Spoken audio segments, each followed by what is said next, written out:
नमस्कार, मैं सीएस पीयूष जैन और आप देख रहे हैं टैक्स की ability with CS Piyush Jain.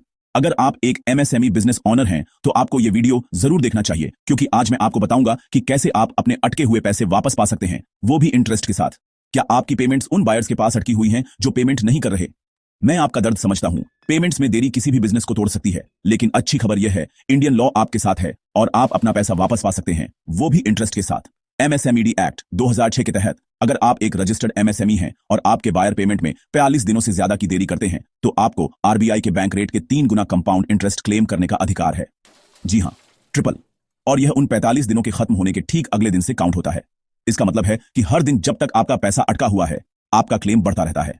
तो आप शुरुआत कैसे करेंगे? सबसे पहले, अगर आपने अभी तक नहीं किया है तो अपने बिजनेस को उद्यम पोर्टल पर रजिस्टर करें। यह फ्री है और इसमें आपको 10 मिनट से भी कम लगेंगे। अगला, एमएसएमई समाधान पोर्टल ऑनलाइन पर जाएं। यहां आप अपनी शिकायत सीधे फाइल कर सकते हैं। किसी वकील की जरूरत नहीं, कोर्ट जाने की जरूरत नहीं। बस अपने इनवॉइस, परचेज, ऑन ऑर्डर और फॉलोअप के प्रूफ अपलोड करें। एक बार जब आप फाइल कर देते हैं तो एमएसई फैसिलिटेशन काउंसिल इसमें शामिल हो जाती है। ज्यादातर मामले जल्दी सेटल हो जाते हैं, अक्सर बिना किसी लिटिगेशन के। और यहां एक पावर मूव है। हाल ही के सुप्रीम कोर्ट के फैसलों ने बायर्स के लिए बचना और भी मुश्किल कर दिया है। कोई भी कॉन्ट्रैक्ट क्लॉज एमएसएमई काउंसिल में जाने के आपके अधिकार को ब्लॉक नहीं कर सकता। भले ही बायर्स विवाद करने या देरी करने की कोशिश करें, आप अभी भी अपना बकाया क्लेम कर सकते हैं इंटरेस्ट के साथ। क्या आप चिंतित हैं कि आपने उद्यम पर रजिस्टर करने से पहले सप्लाई किया था? स्ट्रेस न लें।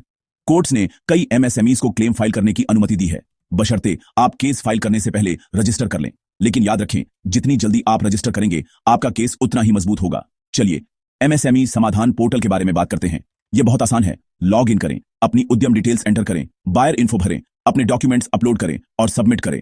आपको अपने केस को ट्रैक करने के लिए एक रेफरेंस नंबर मिलेगा और अपडेट्स आपके फोन और ईमेल पर आएंगे। एक बार जब काउंसिल आपके फेवर में फैसला सुनाती है तो वह ऑर्डर कोर्ट के आदेश जितना ही पावरफुल होता है। अगर बायर तब भी आपको इग्नोर करता है, आप कोर्ट से उनके बैंक अकाउंट्स अटैच करने या यहां तक कि एसेट्स जब्त करने के लिए कह सकते हैं। आपका पेंडिंग इनवॉइस एक लीगल वेपन बन जाता है। लेकिन नौसिखियों वाली गलतियां न करें। हमेशा फॉर्मल इनवॉइस जारी करें, हर फॉलोअप का रिकॉर्ड रखें और कभी भी पार्शियल पेमेंट्स को फुल एंड फाइनल के रूप में स्वीकार न करें जब तक कि आपको सब कुछ राइटिंग में न मिल जाए। बायर्स को आपको बुली करने या नकली विवाद उठाकर बचने न दें। अगर उन्होंने आपके गुड्स या सर्विसेज को एक्सेप्ट और यूज किया है तो लॉ क्लियर है, उन्हें पेमेंट करनी ही होगी। तो एमएसएमईज एक और दिन इंतजार न करें। एमएसएमई एक्ट आपको अपना पैसा, साथ ही बड़ा इंटरेस्ट रिकवर करने की पावर देता है। एक्शन लें, ऑनलाइन फाइल करें और अपने इनवॉइस को कैश में बदलें। आपकी कड़ी मेहनत को पेमेंट मिलनी चाहिए, इंटरेस्ट के साथ।